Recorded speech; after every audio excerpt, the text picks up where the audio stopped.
Rahman MV di sini.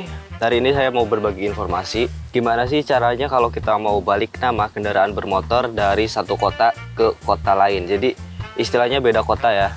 Nah, jadi kemarin tuh ada motor dari Karawang. Kemarin tuh dari Karawang mau pindah ke Pangandaran. Nah, apa aja persyaratannya? Pertama harus punya motor second yang mau dipindah, entah itu dari kota mana aja, nanti dibawa ke daerah masing-masing. Yang kedua harus punya bukti pembelian. Sebenarnya itu nggak terlalu penting sih ya. Cuman yang penting nomor satu itu kita punya KTP asli ya, KTP sendiri, bukan KTP pemilik lama, karena itu nggak perlu. Dan yang kedua kita harus punya BPKB-nya. Nah, si BPKB ini nanti kita bawa ke Samsat daerah asal motor itu berasal. Misalkan nih, ini kan dari Karawang asalnya. Kita bawa si BPKB ini sama STNK sama pokoknya surat apa aja dari si pemilik pertama itu dibawa ke Samsat asal. Nanti di sana kita minta cabut berkas. Cabut berkas biasanya sekitar 1 bulan paling lama ya. Mungkin 2 minggu sampai 1 bulan. Kalau kemarin itu 3 minggu. Kemarin juga saya sempat melakukan kesalahan anjir. Soalnya kan kalau kita mau cabut berkas dari Samsat asal itu kita nggak perlu KTP pemilik lama. Cuman saya karena takut dimintain KTP pemilik lama yang nggak ada, jadi pakai biro jasa. Ternyata pakai biro jasa itu lebih mahal bayarnya. Kita habis 1 juta lebih, 1 juta sekitar 1 juta berapa ribu gitu ya, 1 juta lebih lah. 1.100.000 dia nawarinya, terus ngobrol-ngobrol dikasih 1 jutaan. Nah, sebenarnya kita nggak perlu ke biro jasa kalau mau cabut berkas itu, langsung aja ke Samsat tujuan, bawa KTP baru, KTP kita yang mau diregistrasiin di sono di Samsat tujuan, sama BPKB-nya aja kayak tadi disebut di awal. Nah, habis itu kita ambil sekitar kalau udah jadi nanti dikabarin via WhatsApp biasanya atau via telepon. Nah, habis itu langsung aja didatengin, terus ambil berkas yang mau dicabut di tempat asal, terus pindah ke Samsat tujuan buat diregistrasiin.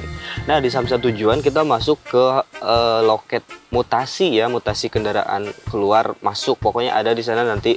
Dan kalaupun kalaupun bingung bisa tanya aja orang-orang yang di sana.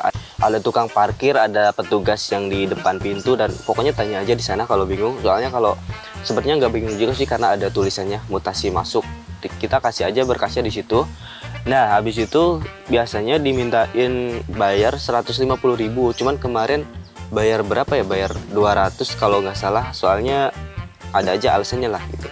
Pokoknya karena kemarin tuh belum ada Polres di Pangandaran, belum ada Polres katanya begitu ya bilangnya.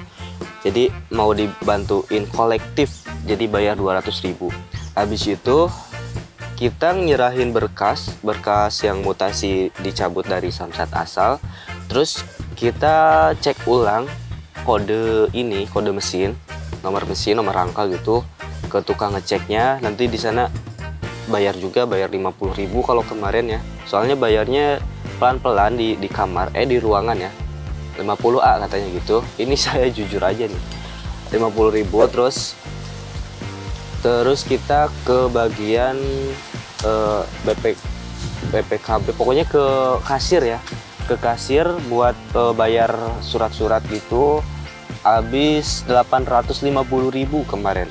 Pokoknya dari mutasi 200, terus dari ngecek nomor rangka, cek fisik atau apa namanya gitu ya, fisikal bayar 50.000. Terus di kasir ini di dalam bayar 850.000-an. Nah, habis itu kita suruh pulang dan nunggu 2 atau 3 bulan ya. Soalnya kalau BPKB ini jadinya agak lama, walaupun sebenarnya sepertinya ini cuma ditulis-tulis doang dan bisa cepet, tapi udah umum beresnya 2 bulan kalau BPKB itu. Nah, terus kalau kita ke Samsat asalnya nggak perlu ke biro jasa, itu habis berapa? Habis berapa itu tergantung dari merek motor ya.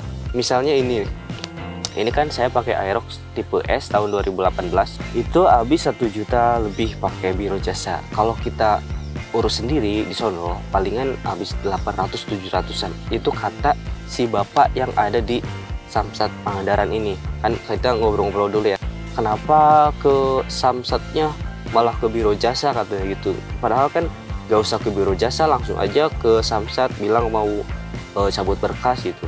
Soalnya nggak tahu pak, saya bilang takutnya dimintain KTP pemilik lama yang nggak ada.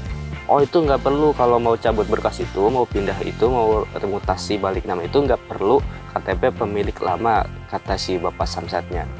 Mungkin kalau saya langsung ke Samsat nggak perlu ke biro jasa itu habisnya paling sekitar 700an atau 400 atau 800 gitu bilangnya gitu ya. Dan kalau ke biro jasa 1.100.000 kemarin. Ya udahlah, ini sebagai pelajaran aja kan ya.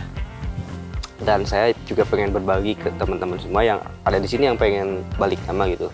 Beli motor bekas itu kan kalau bekasnya nggak terlalu lama ya, misalkan pemakaian 1 tahun atau 1 tahun kurang. Kemarin aja ini pemakaian baru berapa bulan Juni registrasinya, terus saya beli bulan Februari tahun beda ganti tahun ya. Ini kan 2018, saya beli 2019 nya bulan Februari, jadi dia mungkin makainya berapa bulan doang gitu, nggak pokoknya kilometernya aja masih sedikit gitu. Jadi ya berani aja lah, apalagi harganya miring kan. Kalau kita beli bekas itu enaknya tuh harganya miring dan otomatis duit lebihan. Misalkan kita ini deh, kalau beli motor itu harus misalkan punya duit 25 jutaan, nah belinya yang 20 juta, jadi punya sisa 5 juta itu untuk perbaikan. Karena kalau kita beli motor entah itu baru atau bekas, pasti ada yang diperbaiki atau ada yang dimodifikasi. Intinya duit itu nggak bisa pas gitu. Jangan bikin, apalagi kalau duitnya maksain ya, itu nggak bisa gitu, karena akan ada pengeluaran lagi. Nah itu aja gitu guys, kalau kita mau cabut berkas dari atau mutasi atau balik nama itu nggak perlu KTP lama, langsung aja KTP baru, datang ke Samsat asal, cek, jadi nunggu 2 atau 4 minggu, terus terbang ke Samsat tujuan, langsung dibikin aja di sini. Jika ada pertanyaan silahkan tanya di kolom komentar. Jika ada duit silahkan sumbang ke rekening. Oke, semoga video ini bermanfaat. See you on the next video and bye bye. Buku baru ini kalau ke bank, dikasih ke bank dipinjemin dapat berapa?